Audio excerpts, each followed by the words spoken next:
ಬೆಳಗಾವಿ ಜಿಲ್ಲೆಯಲ್ಲಿ Jarkiholi ಬ್ರದರ್ಸೇ king maker ಆದರು ಅನ್ನೋದು ಇಲ್ಲ ಅಂದರೆ ನೋಡಿ, ಈಗ ನಾ ಏನಿಲ್ಲ, ಯಾವುದೇ ಒಂದು ಚುನಾವಣೆಯಲ್ಲಿ ಸೋಲೋದ್ರಿಂದ ಪ್ರಪಂಚ ಮುಳುಗೋದಿಲ್ಲ ರೀ, ಅಥವಾ ಒಂದು ಚುನಾವಣೆ ಗೆಲ್ಲೋದ್ರಿಂದ ಏನು ಪ್ರಪಂಚ ಗೆಲ್ಲಕ್ಕಾಗಲ್ಲ. ಸೋಲು ಗೆಲುವು ಎಲ್ಲ ಇದ್ದೇ ಇರ್ತಾವ್ರೆ. ಅದಕ್ಕೆ ಈಗೆಲ್ಲ ನೋಡಿ ಜಿಲ್ಲೆ ಎಲ್ಲ ಮುಖಂಡರು ಜನ ಆಶೀರ್ವಾದ ಮಾಡಿ, ಸೊ ನಮಗೆ ದೊಡ್ಡ ಆಶೀರ್ವಾದ ಇದ್ದರು. ಯಾಕೆ ನೀವೇ ಎಲ್ಲ ಮಾಧ್ಯಮ ಸ್ನೇಹಿತರು ಹೇಳ್ತೀರಿ, ಯಾಕಂದರೆ ಇದು ಡಿಸ್ಟಿಕ್ ಲೆವೆಲು ಸ್ಟೇಟ್ ಲೆವೆಲು ಚರ್ಚೆ ನಡೆದಂಥ ವಿಷಯ ಇದೆ. ಸೊ ಅಂದರೆ ಎಲ್ಲ ಜಿಲ್ಲಾ ಜನ ಎಲ್ಲ ಕಾರ್ಯಕರ್ತರು ಮುಖಂಡರು ನಮ್ಮಂದರೆ ನಮ್ಮ ಕುಟುಂಬಕ್ಕೂ ಅಥವಾ ನಮ್ಮ ಬೆಂಬಲಿಗೆಲ್ಲ ಆಶೀರ್ವಾದ ಮಾಡಿದರು. ಇದು ಒಳ್ಳೆ ಬೆಳವಣಿಗೆ. ಮುಂದೆ ಇದು ನಿಮ್ಗೆ ಮೇಂಟೈನ್ ಮಾಡ್ಕೊಂಡು ಯಾರಿಗೆ ಸಮಸ್ಯೆ ಬಂದಂಗೆ ನೋಡ್ಕೊಂಡು ಹೋಗ್ತೀವಿ. ಬಹಳ ಚೇಂಜ್ ಮಾಡ್ತಾರೆ ಅಂತಕ್ಕಂಥ ಒಂದು ಚರ್ಚೆ ಇದೆ ಸರ್.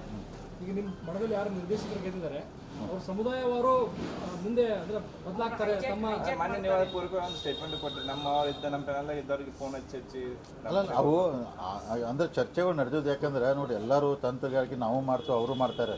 ನೀವು ಯಾಕೆ ಮಾಡ್ತೀರ ಅನ್ನೋಕೆ ನಮಗೂ ಬರ್ದಲ್ಲ, ನಾವು ಮಾಡೋದಕ್ಕೆ ಅವರು ಕೇಳೋಕ್ಕಾಗಲ್ಲ. ಅವೆಲ್ಲ ಹಿಂದ್ಗಡೆ ಬ್ಯಾಕ್ ಡೋರಲ್ಲಿ ನಡೆದಿರ್ತಾವ್ರೆ. ಬ್ಯಾಕ್ ಡೋರಲ್ಲಿ ನಾವು ಕೆಲವೊಂದು ಕೆಲಸ ಮಾಡ್ತಿತ್ತು, ಅವರು ಮಾಡ್ತಿರ್ತಾರೋ. ಆದರೆ ಯಾರನ್ನು ನಮ್ಮ ಕಡೆ ಗೆದ್ದಾರಲ್ಲ ರೀ, ಅವ್ರು ಏನಾದರೂ ಬಿಟ್ಟು ಹೋಗೋದಿಲ್ಲ. ಯಾಕಂದ್ರೆ ಪ್ರಯತ್ನ ಮಾಡೋಕೆ ನೀವು ಯಾಕೆ ಮಾಡ್ತೀರ ಅದಕ್ಕೆ ಪ್ರಶ್ನೆ ಮಾಡೋಕೆ ಹಕ್ಕು ನಮ್ಗೆ ಯಾರಿಗೂ ಇರೋದಿಲ್ಲ. ಅವ್ರ ಸಂಬಂಧ ಮತ್ತೊಂದು ಏನೋ ಇರ್ತೈತೆ. ಆದರೆ ನಮ್ಮ ಜೊತೆ ಯಾರು ಗೆದ್ದು ಬಂದಾರ ನಮ್ಮದೇ ಪ್ಯಾನಲು, ಯಾರೂ ಅವ್ರು ಏನು ಮಾಡು ನಮ್ಮನ್ನು ಬಿಟ್ಟು ಹೋಗೋದಿಲ್ಲ. ಬ್ಯಾಂಕ್ ಆಡಳಿತ ಭಾಳ ಸುಸೂತ್ರವಾಗಿ ನಡಿತೈತಿ. ನಮಗೆ ಇಷ್ಟೇ ಚಾಲೆಂಜ್ ಇದೆ ರೀ, ಬ್ಯಾಂಕ್ ಇವ್ರ ಕಡೆ ಹೋದ್ರೆ ಹಂಗೆ ಆಗ್ತೈತಿ, ಹಿಂಗೆ ಭಾಳ ಅಲಿಗೇಷನ್ ಮಾಡ್ಕೋತಾರೆ ಜಿಲ್ಲಾದಾಗ. ಇವ್ರು ಆ ಕಡೆ ಬ್ಯಾಂಕ್ ಉಳಿದಿಲ್ಲ ಅಂತೇಳಿ ನಮಗೂ ಅದನ್ನೊಂದು ಚಾಲೆಂಜ್ ಆಗಿ ತೊಗೊಂಡ್ರಿ. ಅಂದ್ರೆ ಅವ್ರಕ್ಕೆ ಚಲೋ ಮಾಡಿ ತೋರಿಸ್ಬೇಕಪ್ಪ. ಹೋದ ಸಲ ಈಗ ಅಪ್ಪಸಾಬ್ ಕುಲ್ಗೋಡೆ ಬಂದಾಗ ಹಿಂದಿದ್ದಂಥ ಅಧ್ಯಕ್ಷರಿಂದ 4 ಕೋಟಿ ಲಾಭ ಜಾಸ್ತಿ ಮಾಡಿದ್ವಿ ರೀ.